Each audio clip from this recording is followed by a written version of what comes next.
তারিখ থেকে আমাদের ছুটি শুরু হচ্ছে এবং ছুটিটা শেষ হবে সেই এপ্রিলে।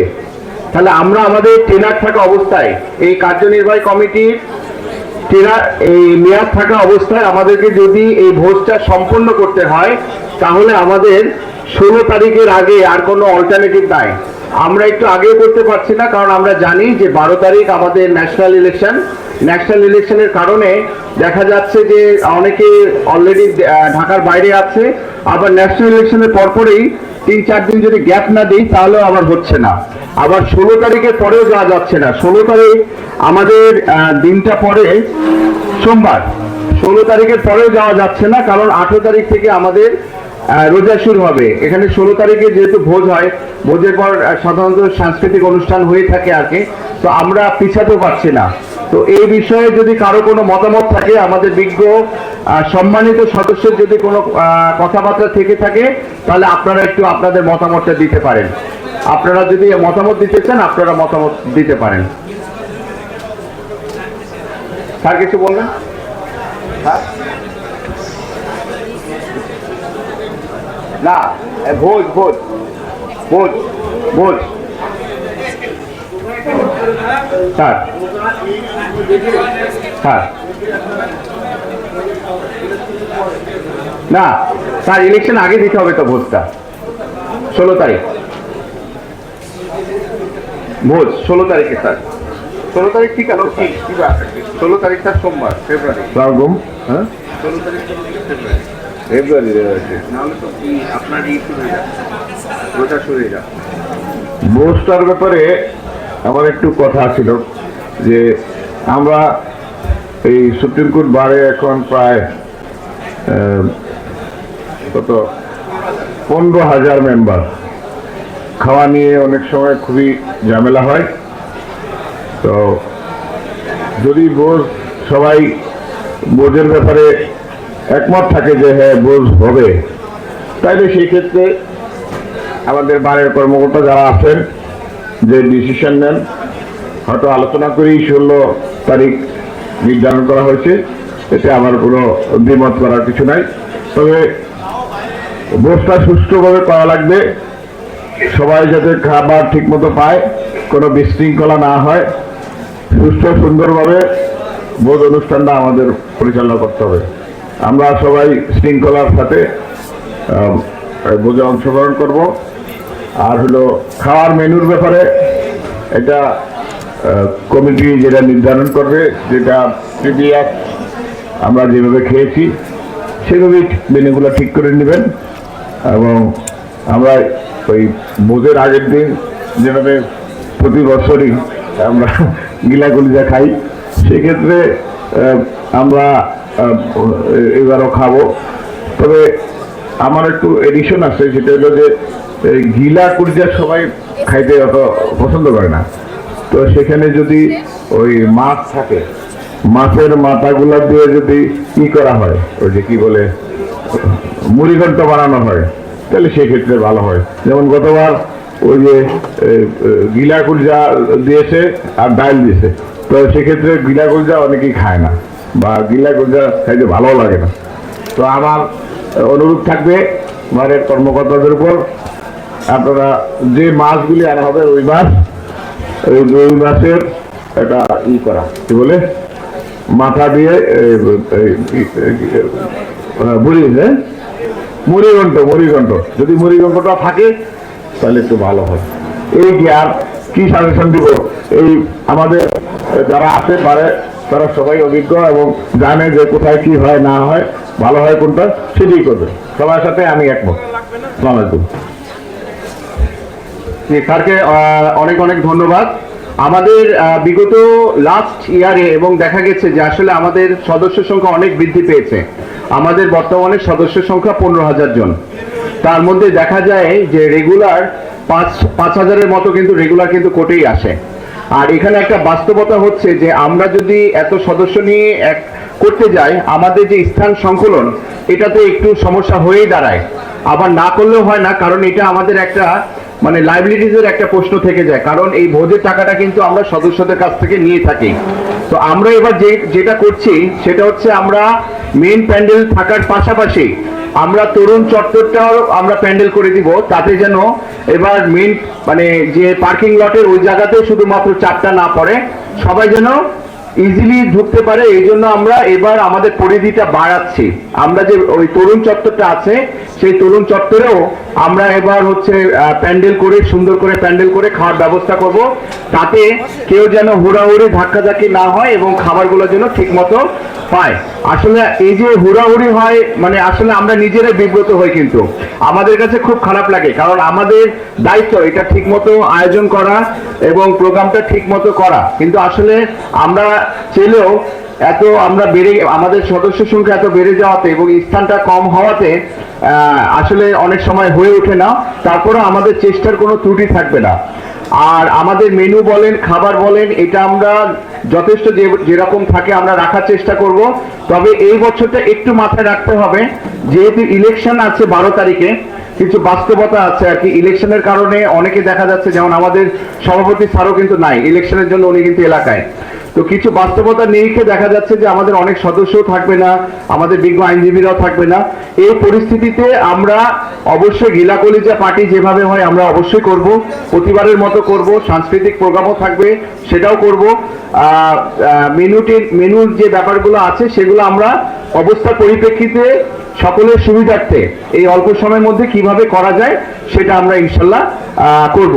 এবং আমি আশা করি যে আপনারা সবাই আমাদের সাথে একমত হয়ে সবাই মিলে, এটা তো আসলে আমাদের কার্যনির্বাহী কমিটির কোনো প্রোগ্রাম না, এটা আমাদের সমস্ত বারের একটা প্রোগ্রাম, আইনজীবীদের প্রোগ্রাম, আমরা সবাই জানি সুষ্ঠু মতো করতে পারি। আর কোনো বিজ্ঞ সদস্য কি এই পয়েন্টে কোনো কিছু বলবেন? কেউ কি আর বলতে চান? জি আসেন।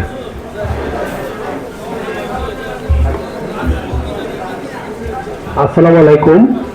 আমাদের কার্যনির্বাহী কমিটির সদস্যবৃন্দ এবং আজকের সঞ্চালক, ভারপ্রাপ্ত সম্পাদক, আমরা হয়তো ভেবেছিলাম যে সম্পাদক সাহেব হয়তো আজকের এই বছরের ঘুষটা ভুলিয়ে গেছে, উনিও হয়তো ইলেকশনের ক্যান্ডিডেট এলাকায় ঘুরতেছে, তো উনি নমিনেশন না পাওয়ার কারণে আমরা পাইছি। তো যাই হোক, উনি যেহেতু এজেন্ডাটা আনলেন, তবে আমরা একটা চাই প্রতি বছর যে এই বছর যেহেতু আমাদের মেম্বার বেশি, তো 11টায় যাতে শুরু করা যায়। তবে ধন্যবাদ, যেহেতু আপনি আরেকটা প্যান্ডেল বাড়াইছেন, সেই হিসেবে হয়তো আমরা অনেকটা ঝামেলা থেকে বেঁচে থাকতে পারবো। তবে আমাদের যে স্বেচ্ছাসেবক সিস্টেমটা, আপনি প্রয়োজনে প্রত্যেকটা ইলেকশনকে কেন্দ্র করে একটু বাড়াই নেবেন, শুধু কমিটির ভিতর থেকে চিনে এরকম না, অর্থাৎ মেম্বারদেরকে চিনে আপনাদেরকে হেল্প করতে পারে। একটু স্বেচ্ছাসেবক টিম যদি বাড়াই নেন তাহলে হয়তো ভালো হবে, সহযোগিতা হবে। আমি আশা করি, মনে হয় যদি 11টায় শুরু করেন তাহলে ওই দিন হয়তো আমাদের যেহেতু কোর্টের কার্যক্রম সাধারণত হয় না, সরাসরি 11টায় শুরু করলে আমাদের কার্যক্রমটা বুঝতে সুন্দর হবে। আপনাদেরকে ধন্যবাদ জানিয়ে আমি এখানে শেষ করছি। আসসালামু আলাইকুম। জি, আপনাকে অনেক অনেক ধন্যবাদ। ইনশাল্লাহ আমরা এবার গতবারের থেকে আমাদের ক্যাটারিং সার্ভিসটা আরো উন্নত করার চেষ্টা করব। প্রতিটা টেবিলে টেবিলে যেন মানুষ বেশি থাকে এবং আমাদের সমিতির বিজ্ঞ সদস্যদের মধ্যে থেকে ভলেন্টিয়ারও রাখার আমরা এবার আরো যেন সুবিধা হয় সেভাবে আমরা ব্যবস্থা করব। তবে বাস্তবতা যেটা হচ্ছে, আমরা কিন্তু প্রতিবার মেসেজ দিয়ে হোক যেভাবে হোক আমরা কিন্তু বলে দিই যে যিনি আসবেন উনি যেন কার্ডটা নিয়ে আসে। তো এখানে যে প্রবলেমটা হয়ে দাঁড়ায়, দেখা যাচ্ছে যে একজন অ্যাডভোকেট আসছে, একজন অ্যাডভোকেট সাথে করে আবার দুইজন নিয়ে আসেন যারা হয়তো বা আমাদের সদস্য না। তো এই ক্ষেত্রে দেখা যায় অনেক সময় মনোমালিন্য হয়ে যায়। তো ইনশাল্লাহ আমরা চেষ্টা করব যেন আমরা ঠিকমতো ভোজটা আয়োজন করতে পারি এবং আমরা যেন সদস্য যারা আছে তারা প্রপারলি যেন ভোজটা উপভোগ করতে পারে, একটা উৎসব মুখর পরিবেশে যেন হয়, সেটা আমরা সবসময় চেষ্টা করব। এবং এই চেষ্টাটা শুধু আমরা না, আমরা সবাই মিলে করব। আমরা সুপ্রিম কোর্ট বার অ্যাসোসিয়েশনের যারা সম্মানিত সদস্য, এটা আমাদের আয়োজন, আমাদের ভোজ, তো আমরা সবাই মিলে চেষ্টা করব। এবার আমাদের মধ্যে ব্যারিস্টার মোকসেদ ভাই কিছু বলবেন, স্যার আসেন।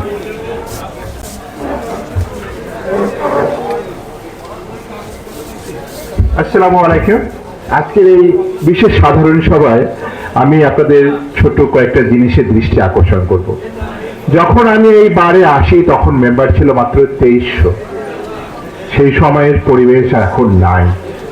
আমার মনে হয় আমি সেই সময় প্রতিটা লোকের নাম ধরে না চিনলেও অনেককেই চিনতাম, এখন অনেককে চেনাও যায় না। ভোজটা এত বড় আয়োজন করাটা একটা এত বিশাল ব্যাপার যে যারা আয়োজন করে তাদের যে পেইনটা হয় সেটা কিন্তু আমরা অনেকটা বুঝতে পারি না যে তারা কত কষ্ট করে এই জিনিসটা আয়োজন করে। তো ওরা তো কষ্ট করার জন্য নিজে দায়িত্ব নিতে কষ্ট করছে, এই ব্যাপারে আমার আর কিছু বলার নাই, ওনারা নিজে নিজে নিচ্ছে, আমরা তার জোর করি নাই। তো ওরা কষ্ট করুক, মানে এই কমিটির কথাই বলছি না, মানে আবার মানে সব কমিটির কথা, তারা দায়িত্ব নিয়ে এটা করে আর কি, এটা না যে অন্য কিছু মিন করছি তা। তো আমার এখানে একটা অবজারভেশন আছে এই গত কয়েক বছরে এই জিনিসটা একটা একটার মধ্যে এর মধ্যে কিছু কিছু জিনিস আছে আমাদের দৃষ্টি দেওয়া দরকার। সবকিছু আমি বলতে চাবো না, আমি শুধু ভাষা বলি।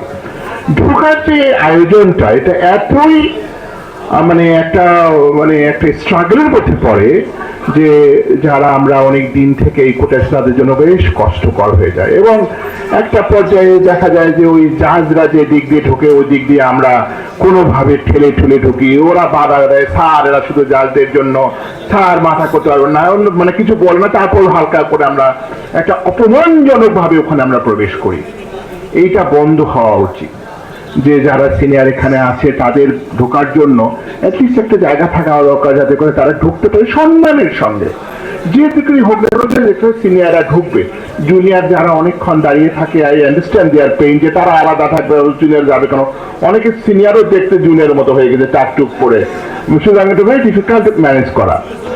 আরেকটা কথা হচ্ছে যে সেটা অন্য আমাদের প্রস্তাব অনলি যে আপনারা একটু দেখবেন যাতে সিনিয়ররা একটা বিশেষভাবে ঢুকতে পারে, এবং একটু আগে আমাদের কিবিয়া ভাই বলে গেছে যে ভলান্টিয়ার বাড়াতে হবে।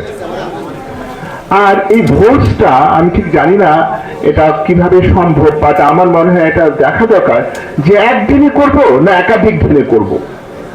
এত লোককে একদিনে খাওয়ানো বা কিভাবে, মানে আমরা তো মানে আমি মনে করি যে এটা বোধহয় কোন একটা ওয়েতে যে যাদের মেম্বারশিপ অড নাম্বার বা ইভেন্ট নাম্বার, যে আজকে ইভেন্ট নাম্বারে করবে কালকে অড নাম্বারে আসবে, অবশ্য লোকজন মানতে চাবে না, আমরা তো অনেক সময় অত ডিসিপ্লিন না, একটু কষ্টকর হবে, বাট আরো ভাবা দরকার যে কিভাবে করা যায়। আমি শুনলাম যে একটা আমাদের যে দেশের নাম আমরা সাধারণত বলি না, কোন একটা দেশে তারা নাকি হোটেলে করছে, যে বিভিন্ন এলাকায় না করে, মানে কোর্ট প্রাঙ্গণে না করে হোটেলে করে, যে মানুষ আছে। আমরা কিন্তু টাকা কম দেই না, বা ওনারা কিন্তু কম খরচ করেন না, আমরা যেভাবে খাই একদম হাত চেটে মেটে খাওয়ার অবস্থা, আমরা একটু ভালো টেবিলে বসবো, লোকজন আমাদেরকে খাবার নিয়ে আসবে, আমরা ওখানে খাইয়ে আনন্দ ফুর্তি করবো, সবার সঙ্গে গল্প টপ করবো।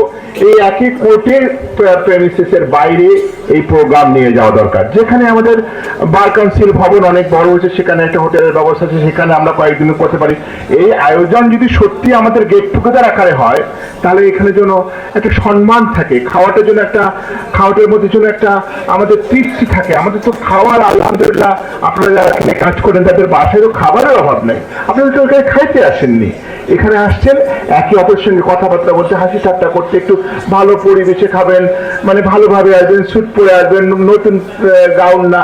তো এটা একটা প্রস্তাব অনলি, আমি জানি না এটা কতদূর সম্ভব, যেহেতু সংখ্যা বেশি, বাট আমরা মনে হয় আলোচনা করতে পারি যে আমরা একটা হোটেলেই করবো, এই নাম্বারের থেকে এত নাম্বার এই দিনে এই হবে, এই নাম্বার থেকে এই নাম্বার হবে। এমনকি আমাদের দেশে আপনাদের উদাহরণ আছে যে আগে এক জায়গাতেই আমাদের হইতো, যে ইস্তেমা হইতো, সেই ইস্তেমা এখন বিভিন্ন জায়গার জন্য আলাদা আলাদা। আমাদের সংখ্যা এত বেড়ে গেছে যে একদিনে করাটা, এবং এমনও অনেকে বলতেছে যে এটা আর করারই দরকার নেই। মানে আমি মনে করি না যে তারা এটা বলতেছে যে এটা করার দরকার নেই, তার মনের তো কে এটা বলে, এই যে হ্যাসেলটা, এই যে খাবার ঢোকাটা, এই যে বসাটা, এই যে মানে পানির হাত দেওয়ার লোক নেই, এই মাইক বাজে, আর আর আর সবচেয়ে বড় কথা হলো যে মাইক বাজবে না। এই মাইক, এই মিলন, এই মামুদ্দিন খোকন ভাই মানে কান ছালা করে দিচ্ছে, এই মাইক বন্ধ হতে হবে। এর অত্যাচারে আর বাঁচা যায় না, এই মাইকের অত্যাচারে এত কথা বলার দরকার কি? ইনস্ট্রাকশন আগেই দিয়ে দিব, ওইভাবে কাজ হবে। যদি মাইকের প্রয়োজন খুবই বেশি হয়, একটা হ্যান্ড হেল্ড মাইক চলতে পারে, বা একটা মোবাইল ফোনে মেসেজ পাঠানো যেতে পারে, একটা গ্রুপ তৈরি করে, যে হোয়াটসঅ্যাপ গ্রুপে। কিন্তু মাইকে আপনারা বন্ধ না করেন, এই যে আমি বেশি কিছু বলতে চাই না, কালকে গত সপ্তাহে এক ইয়াতে হুজুর বললো যে উচ্চ শব্দে কথা বলা হারাম। কিন্তু তারা তো জোরে জোরে মাইক বাজায়, সেটা ওটা আবার অন্য আলাদা। বাট এই উচ্চ শব্দটা বন্ধ না হলে যে পরিবেশটা তৈরি হয়, একটা পৃথিবীতে কোথাও এই ধরনের পরিবেশ তৈরি হবে না। ঢাকা এয়ারপোর্টে যেমন পরিবেশ একই, গাবতলীতে যে পরিবেশ একই পরিবেশ, সদরঘাটে যে পরিবেশ একই পরিবেশ। আপনারা যারা দেশে বিদেশে গেছেন, আমাদের ইয়াতে ওর নাম কি যেন, দুবাইতে একটা শব্দটাও করতে হবে না, লেখে লেখে প্লেন আসবে যাবে, তুই প্লেন মিস কর, তো কিছু করার দরকার নেই। কিন্তু আপনি যে ঢাকা এয়ারপোর্টে যান, ঢাকা ঢাকা ঢাকা ঢাকা সৈয়দপুর সৈয়দপুর সৈয়দপুর চিৎকার করে করে পাগল করে ছেড়ে দেয়। তখন আমি উপরে গেলাম যে বসে থাকতে হয় টাকা পয়সা দিয়ে এই শিল্পে। তা আপনারা আমি জানি না আমাদের বর্তমান সেক্রেটারি কি ভাবছে ব্যাপারে, যে মাইকটা যদি দয়া করে বন্ধ করা। আমি আর বেশি না বলি, 2-3টা প্রস্তাব দিয়েছি, বাট আমার বর্তমান দাবি হচ্ছে, অন্যদিকে তো ভবিষ্যৎ চিন্তা ভাবনা করতেছে, বর্তমানটা একদম সজোরে দাবি। আপনারা কতজন আছেন আমার সঙ্গে মাইক বন্ধ? আমি তো আপনাদের হাত উড়ে দেখতে চাই। আপনার মাইকটা বন্ধ হবে, কোনো শব্দ হবে না। আর ওই সাহস করে না, আপনাদের কেউ মত কিছু কিছু করবে না এখানে। আমরাই মত কিলিং এখানে হচ্ছে না, মাইক বন্ধ হতে হবে। আপনার কাছে ধন্যবাদ এবং মিলনকে ধন্যবাদ। আমি একটু বের হয়ে যাচ্ছি, আমাদের দোয়া করবেন। ধন্যবাদ মকসুদ ভাই। এখানে আসলে আমরা মাইক ব্যবহার করতে চাই না, কিন্তু আসলে পরিস্থিতিগুলো এমন দাঁড়ায় যে আসলে না ব্যবহার করে উপায় থাকে না। তবে অবশ্যই আমরা এটা শিখে করে ফেলার চেষ্টা করবো। আমরা চেষ্টা করবো আমার সময় এত বেশি জোরে আওয়াজ না করা হয়, নাম্বার 1। নাম্বার 2 হচ্ছে যে এখানে আসলে আমরাও এটা থিঙ্ক করেছি যে আসলে ইন ফিউচারে, ভবিষ্যতে আসলে এই জায়গায় মানে এই ভোজটা করা খুবই ডিফিকাল্ট হয়ে দাঁড়াবে, এক সময় হয়তো বা সম্ভব হবে না। ঢাকা বারে যেমন অলরেডি বন্ধ করে দিয়েছে, আমাদের করতে হলে হয়তো বা বড় কোনো প্রিমিসেস নিতে হবে। আবার এখানে অনেকে আবার একটা ইমোশনাল, আবার অনেকে আবার অ্যাটাচমেন্টও আছে, যেটাই হোক আমরা আমাদের প্লেসে খাবো, মানে ভিউ থাকে আর কি। তো যাই হোক, ইনশাল্লাহ এবারের মতো আমরা এখানে আয়োজন করছি। এরপরে যে কমিটি আসবে ওনারা হয়তো বা বিবেচনা করবে যে এটা অন্য কোনো আরো সুন্দরভাবে করা যায় কিনা, ইনশাল্লাহ।